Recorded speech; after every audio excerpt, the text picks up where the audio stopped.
Hello everyone, this is Komal. Welcome to the channel perfect study.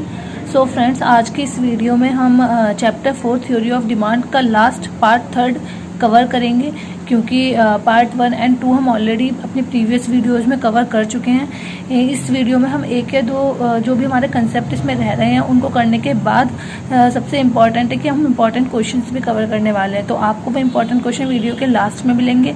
आप video को full watch करें, ठीक है। और अगर आपको वीडियो बेनिफिशियल लगे, वीडियो को लाइक और शेयर ज़रूर करना। साथ में जिसने भी अभी तक चैनल को सब्सक्राइब नहीं किया है, please guys subscribe the channel and motivated me. तो चलिए स्टार्ट करते हैं अपना आज का कंसेप्ट। आज जो टॉपिक हम स्टडी करने वाले हैं उसका नेम है movement along a demand curve and shift in demand curve. मतलब हम अपने इस टॉपिक में ये पढ़ेंगे किस तरीके से हम अपने डिमांड कर्व में मूवमेंट देखते हैं और डिमांड कर्व में शिफ्टनेस किस तरीके से देखते हैं। दोनों में डिफरेंस होता है, मूवमेंट में और शिफ्ट में। सबसे इंपॉर्टेंट है कि हम इसे एक फ्लो चार्ट के थ्रू समझेंगे, क्योंकि हम फ्लो चार्ट के थ्रू जितनी अच्छे से इसको समझ सकते हैं इतने थ्योरी वाइज नहीं समझ सकते।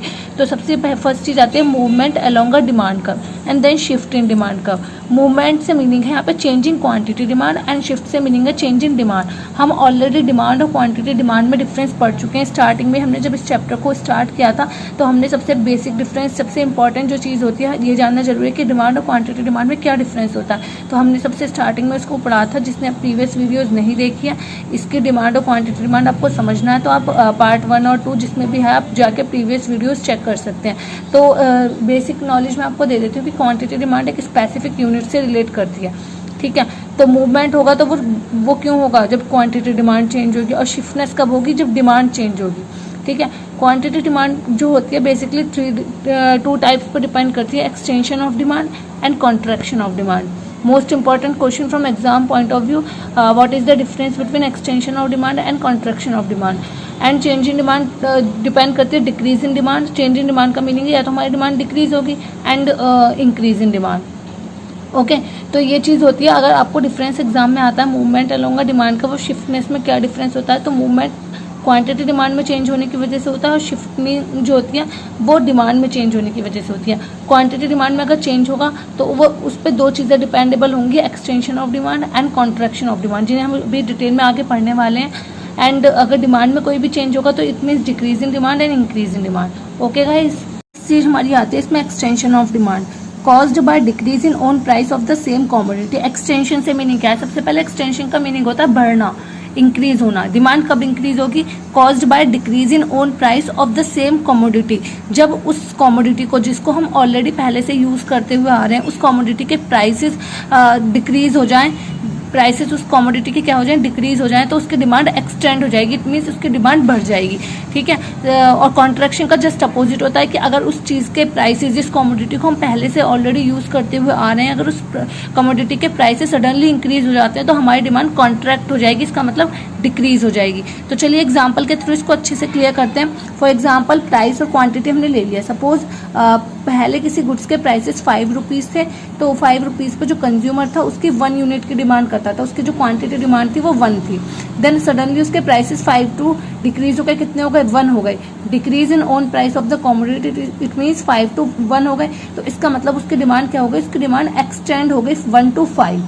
इट मीन्स क्या डिस्क्रिप्शन निकला यहाँ से? Fall in price. अगर प्राइस कम हो रहे हैं तो राइज इन डिमांड, डिमांड बढ़ रही है। तो यही राइज इन डिमांड क्या कहलाती है? ये कहलाती है एक्सटेंशन ऑफ डिमांड।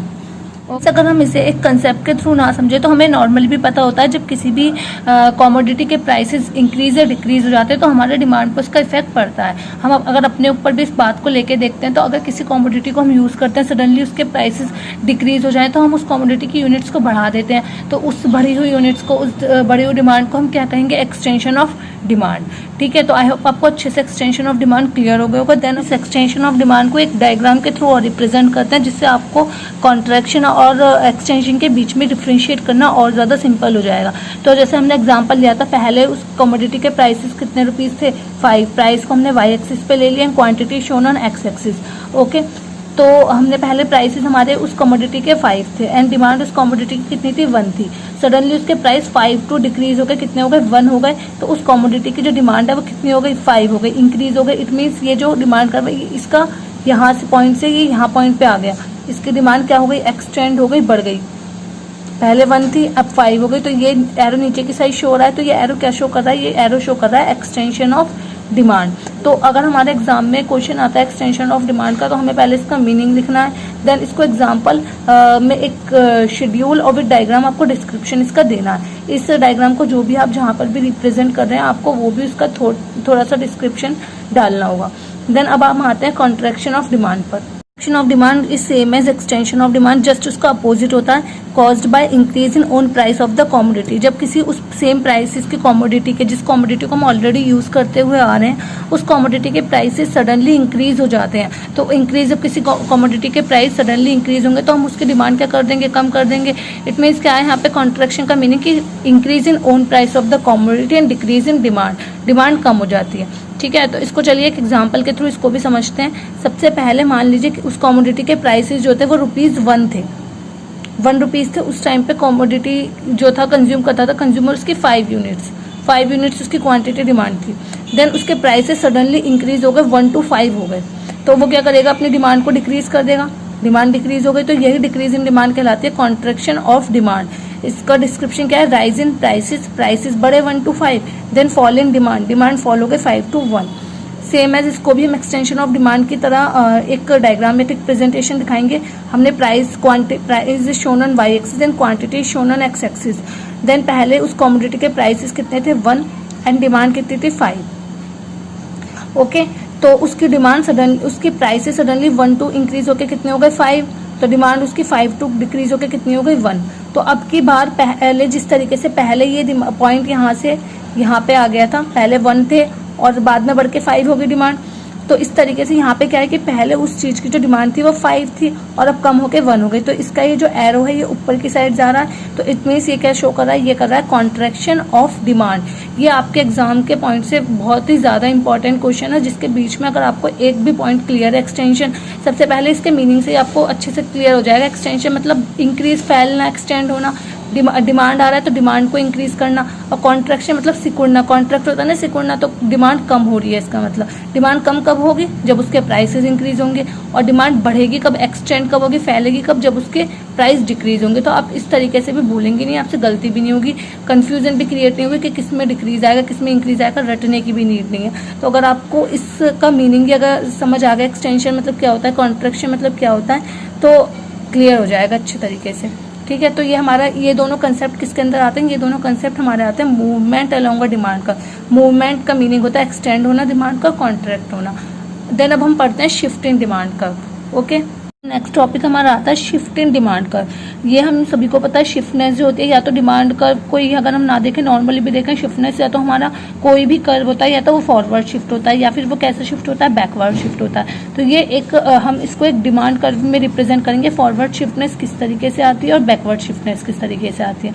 तो चलिए समझते हैं इसको, इंक्रीज इन डिमांड और decrease in demand. Increase in demand or forward shift when own price of the commodity is constant and quantity demand of that commodity is increase. It means इस case में क्या है, शिफ्टनेस के case में अगर हम दोनों की ही बात करें, increase in demand and decrease in demand, तो इसमें कमोडिटी के प्राइसेस कांस्टेंट है। Constant means no change in own price, price में कोई भी चेंज नहीं है, बट क्वांटिटी डिमांड इंक्रीज हो जाए या डिक्रीज हो जाए। अगर वो इंक्रीज होगी तो that means increase in demand, अगर वो डिक्रीज होगी तो मतलब है डिक्रीज इन डिमांड। अब इंक्रीज इन डिमांड अगर होगी तो हम इसको एक एग्जांपल के थ्रू देखकर समझते हैं, आपको पता चलेगा फॉरवर्ड शिफ्टनेस किस तरीके से।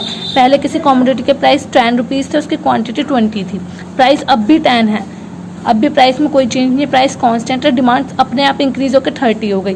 यानी डिमांड बढ़ने का यहाँ पे रीजन क्या है, या तो वो कंज्यूमर को ज़्यादा अच्छा लग रहा है इसलिए, तो वो तभी तो उसकी ज़्यादा यूनिट्स कंज्यूम कर रहा है। तो यही हमारा होता है इंक्रीज इन डिमांड, जब प्राइस में तो कोई चेंज नहीं हो, प्राइस हमारे कांस्टेंट रहे, यहाँ अब भी 10 है, पहले भी 10 थे, ठीक है, लेकिन डिमांड चेंज हो जाए, डिमांड इंक्रीज होगी तो वो होगा इंक्रीज इन डिमांड। और अगर हमारी डिमांड डिक्रीज होगी, पहले प्राइस 10 थे अब भी 10 है, ठीक है, पहले डिमांड 20 थी, अगर डिमांड 20 to 30 हो गई, इंक्रीज हो गई, तो इंक्रीज इन डिमांड। और डिमांड सडनली डिक्रीज हो गई, कोई भी रीज़न हो सकता है, अब उसको कंज्यूमर को वो चीज़ पसंद नहीं आ रही, कंज्यूमर की इनकम कम है, कोई भी रीज़न हो सकता है जिसकी वजह से डिमांड इंक्रीज या डिक्रीज होती है, क्योंकि प्राइस तो कांस्टेंट है। हमने बहुत सारी चीज़ें ऐसी पढ़ी हैं जिस पे कंज्यूमर की डिमांड डिपेंड करती है, कंज्यूमर का टेस्ट प्रेफरेंस, उसकी इनकम और एक्सपेक्टेशंस, बहुत सारी चीज़ें पढ़ी हैं। तो इन सब में अगर हम शिफ्टनेस की बात करते हैं तो हम प्राइस को नहीं देखते, बाकी जितने भी अदर चीज़ें होती है, अदर डिटर्मिनेंट्स होते हैं, सबको एलिजिबल करते हैं, सबको देखते हैं। ठीक है। तो हम इसको भी हम नॉर्मली इजीली एक ग्राफ पेपर पे रिप्रेजेंट कर सकते हैं। Quantity shown on X axis and price is shown on Y axis, और प्राइस इज कांस्टेंट एट 10, जिसको हमने एक स्ट्रेट लाइन शो कर दिया कि प्राइस इज कांस्टेंट है। पहले प्राइस 10 पे कितने थे 20, देन हमने यहाँ पे मीट कर दिया 20 पे, and demand curve is this at that point, and suddenly price is constant but demand 20 to 30, demand is increased, then demand curve is this। तो ये जो आगे शिफ्टनेस आ रही है ये क्या शो कर रही है, फॉरवर्ड शिफ्ट शो कर रहा है, यानी कि हमारी डिमांड इंक्रीज हो रही है, तो इसको हम बोलते हैं फॉरवर्ड शिफ्ट। ठीक है, तो same as decrease in demand का होता है, उसको हम इस शेड्यूल के थ्रू इजीली शो कर सकते हैं। Increase in demand, quantity shown on X axis and price is shown on Y axis, price is constant 10, पहले उस चीज के प्राइसेस 20 थे तो हमने यहाँ पे 20 पे मीट आउट कर दिया, देन अब उसके प्राइसेस 10 हो गए। तो पहले हमारा जो डिमांड कर्व था एट दैट पॉइंट पे ये था, अब ये है, तो इसका मतलब क्या है, डिमांड डिक्रीज हो रही है, तो डिक्रीज इन डिमांड। तो ये दो डिफरेंस अगर हम बात करें एक्सटेंशन ऑफ डिमांड और कॉन्ट्रैक्शन ऑफ डिमांड में डिफरेंस, इंक्रीज इन डिमांड और डिक्रीज इन डिमांड में डिफरेंस, तो आपके एग्जाम के पॉइंट से मोस्ट इंपॉर्टेंट है, आपको इन चारों में कंफ्यूज नहीं होना है कि अभी हमने बात की एक्सटेंशन का मतलब इंक्रीज ही होता है, तो डिमांड उसमें भी इंक्रीज हो रही है, इसमें भी इंक्रीज हो रही है। अगर आप अच्छे से शेड्यूल के थ्रू इसे समझेंगे तो आपको क्लियर डिफरेंस समझ आएगा इनके बीच में क्या है। तो इसके साथ ही आपका आज का चैप्टर 4 माइक्रो इकोनॉमिक्स का कंप्लीट होता है। हम चैप्टर 1, 2, 3 ऑलरेडी प्रीवियस वीडियोस में कवर कर चुके हैं। तो अगर आपको एज अ टॉपिक वाइज एक एक चैप्टर एक एक टॉपिक को स्टडी करना है, ब्रीफली स्टडी करना है, तो आप प्रीवियस वीडियोस को ज़रूर देखें। साथ में अगर आपको ये वीडियो भी अच्छी लगे, वीडियो को लाइक शेयर करो, और साथ में स्टार्टिंग में हमने बात की थी कि हम एक या दो कंसेप्ट के बाद इसके इंपॉर्टेंट क्वेश्चंस डिस्कस करने वाले हैं। तो चलिए अब हम बात करते हैं इंपॉर्टेंट क्वेश्चंस की। फ्रेंड्स, आप जहाँ भी अपने इंपॉर्टेंट क्वेश्चंस को नोट डाउन करते हैं, आप वहाँ पे इन इंपॉर्टेंट क्वेश्चंस को नोट डाउन कर सकते हैं।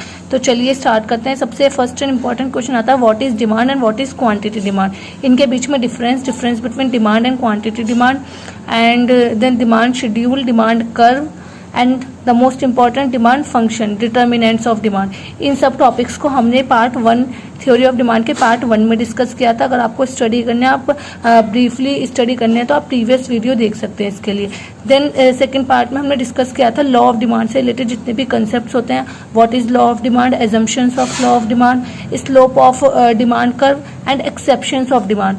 इसको आप पार्ट 2 में देख सकते हैं, और जिसको हमने बहुत ही अच्छे तरीके से समझा था। आपको मैं पूरी तरीके से श्योर हूँ आपको बहुत अच्छे से समझ आएगा। और इस वीडियो में हमने जो भी कंसेप्ट समझा, मूवमेंट अलोंग डिमांड कर्व में, शिफ्टिंग इन डिमांड कर्व, जिसमें मूवमेंट में what is the difference between extension of demand and contraction of demand, and shifting में what is the difference between increase in demand and decrease in demand, जिसको आपको exam में forward शिफ्टनेस और backward शिफ्टनेस में difference से भी मिल सकता है क्वेश्चन। तो इसके साथ ही हमारे थ्योरी ऑफ डिमांड के जितने भी कंसेप्ट है वो सब फिनिश होते हैं, चैप्टर कंप्लीट होता है। तो अगर आपको वीडियो अच्छी लगी हो तो चैनल को सब्सक्राइब जरूर करना, जिससे इसी तरीके की आगे की वीडियोस आपको मिलती हैं, आपके पास नोटिफिकेशन शो हो। तो नेक्स्ट वीडियो में मिलते हैं, और नेक्स्ट वीडियो में हम किसी चैप्टर को कंटिन्यू नहीं करेंगे। मैं आपको एक साथ चैप्टर 1, 2, 3, 4 के इंपॉर्टेंट क्वेश्चंस शेयर करूंगी, जिससे आपको अलग अलग देखने की बजाय आप एक ही वीडियो में सारे इंपॉर्टेंट क्वेश्चंस को स्टडी कर सकते हैं। तो इस वीडियो में इतना ही, मिलते हैं नेक्स्ट वीडियो में। Good bye, thanks for watching guys, thank you, keep supporting.